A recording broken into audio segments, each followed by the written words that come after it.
Bicara tentang satu kaum yang besar di muka bumi ini. Jadi ketika ada yang membangun narasi, menabuh genderang perang, itu sudah tidak lagi bicara agama. Itu ancaman terhadap kaum Nusantara.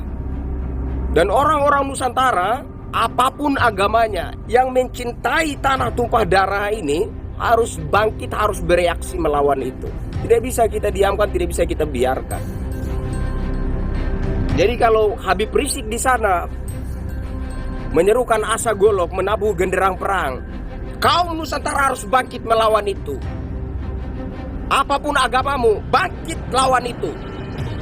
Sebuah pelecehan yang tidak bisa kita diamkan, tidak bisa kita biarkan, tidak bisa kita anggap biasa-biasa saja, tidak bisa kita maklumi begitu saja. Nah, kemudian seruan Habib Rizik itu mulai disambung sebarluaskan oleh oknum-oknum Habib yang lainnya. Oke, saya juga mau sampaikan kepada saudara-saudara sebangsa setanah air, kaum Nusantara, bangkit! Mari kita bersatu, tunjukkan bahwa kita adalah satu. Apapun suku, ras, agama kita adalah satu, kita adalah kaum Nusantara. Bangkit lawan. Kita mencintai kalian, kita menghormati kalian, kita memuliakan kalian. Itu bukan berarti kalian boleh melecehkan tanah tumpah darah ini. Bukan berarti kalian boleh melecehkan Ibu Pertiwi ini. Ini tanah kami, ini ibu kami. Wajib hukumnya kami jaga. Coba-coba menginjak Ibu Pertiwi ini berhadapan dengan kami.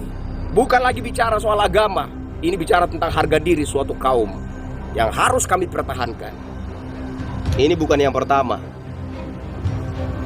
Jadi saya minta dengan hormat pemerintah, Presiden Jenderal Prabowo Subianto, aparat TNI Polri, tegas, manusia ini sudah tidak layak hidup di Nusantara.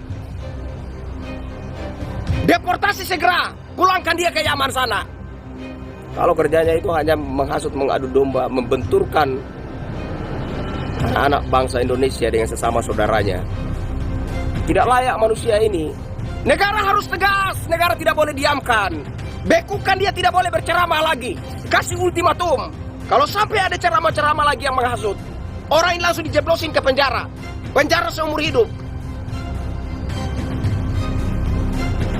Capek-capek leluhur kita, para pahlawan bangsa ini berjuang memerdekakan bangsa ini. Mereka berjuang memerdekakan bangsa ini di bawah satu sumpah, sumpah pemuda. Satu tumpah darah tanah air Indonesia, satu bangsa-bangsa Indonesia, satu bahasa persatuan bangsa Indonesia. Para pahlawan bangsa, para pendahulu bangsa ini berjuang di bawah sumpah itu. Jangan itu kemudian diinjak-injak, dilecehkan oleh siapapun dia. Nah, dia hanya seorang Habib Rizik. Apa jasa Habib Rizik untuk bangsa ini? Dan saya minta kepada pemerintah, kepada aparat ini, tegas terhadap manusia ini. Kalau ada lagi ceramahnya isinya provokasi, hasutan, memecah belah, membenturkan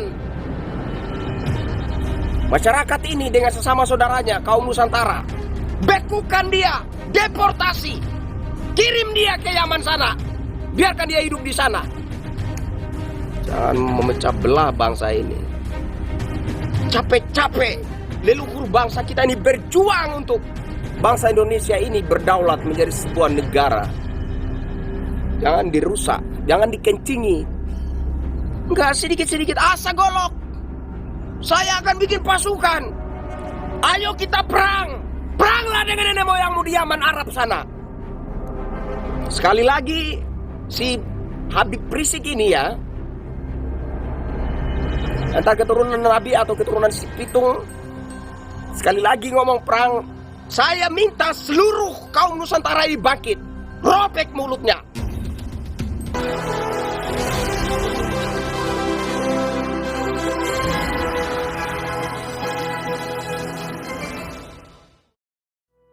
Indonesia, tanah yang diperjuangkan dengan darah dan air mata. Di setiap sudut negeri ini, para pahlawan berjuang dengan satu tekad, merdeka atau mati.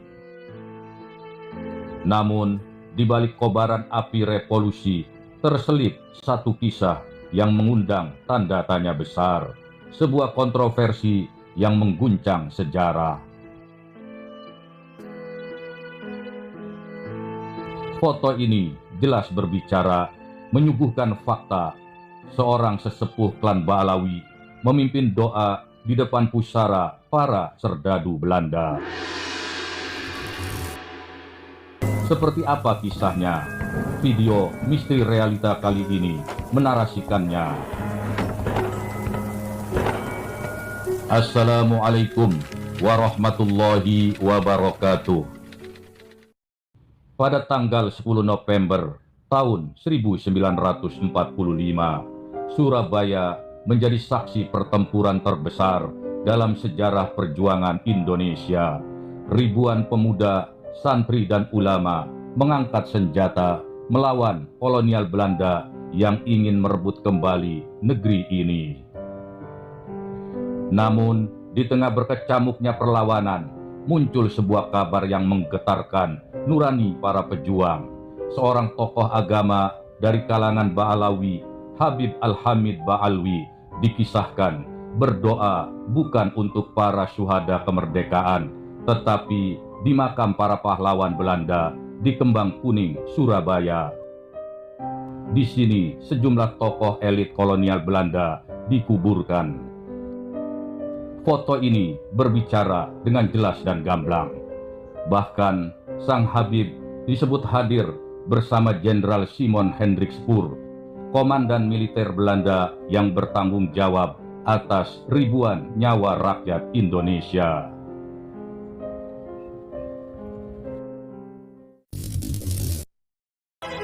Apa yang sebenarnya terjadi? Mengapa seorang Ba'alawi yang disebut sebagai ulama justru berdoa di tempat peristirahatan musuh yang tengah menjajah Indonesia? Mari kita kembali ke latar waktu kejadian. Tahun 1945 hingga 1948 adalah masa-masa paling kritis bagi bangsa Indonesia. Ribuan nyawa melayang dalam pertempuran, sementara para pejuang tak henti berjuang mempertahankan kemerdekaan. Namun, satu pertanyaan besar kembali muncul. Di manakah para klan Ba'alawi saat pertempuran besar ini terjadi? Apakah mereka turut serta mengangkat senjata, ataukah mereka memiliki peran yang berbeda dalam sejarah perjuangan ini? Dan di tengah misteri ini muncul sebuah fakta yang mengejutkan.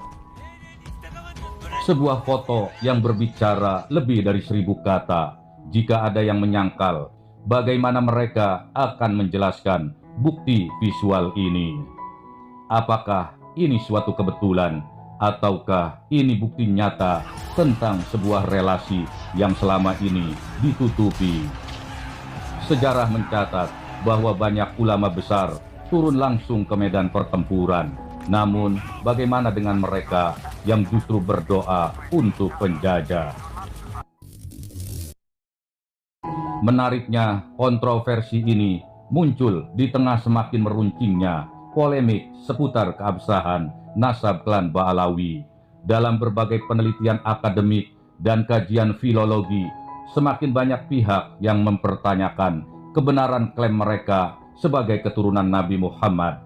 Namun, hingga saat ini, tak ada satupun bukti historis yang dapat membela klaim klan Ba'alawi. Apakah mungkin kisah Habib Al-Hamid Ba'alwi ini adalah bagian dari sejarah yang sengaja dilupakan? Ataukah ada sesuatu yang lebih besar yang sedang disembunyikan dari mata anak-anak negeri ini? Satu hal yang pasti, sejarah selalu memiliki banyak wajah, dan terkadang ada bagian dari sejarah yang lebih nyaman disimpan dalam bayang-bayang pengkhianatan. Apakah kita telah dikelabui oleh narasi yang selama ini dibangun oleh para klan Ba'alawi?